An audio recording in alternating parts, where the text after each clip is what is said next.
Welcome to the Papyrus Operations Designer video series.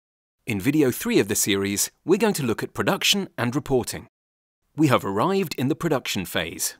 The production operator will run the previously created job template using Papyrus Client. In the job operations workplace, the new job is created from the selection of released production templates. The production operator creates a new job and selects the adequate template. The production data is uploaded to the job. For complete automation, raw data like XML would be received via one of the Papyrus adapters directly from the core business applications. A final check can be done before the job is submitted into production.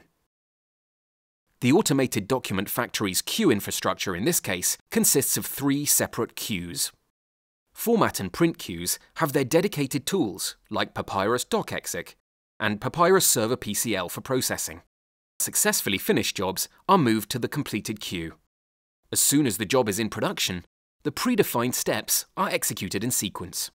The first step executes as defined in the format queue, and after completion, the job is routed into the print queue. After the successful processing, it ends up in the completed queue.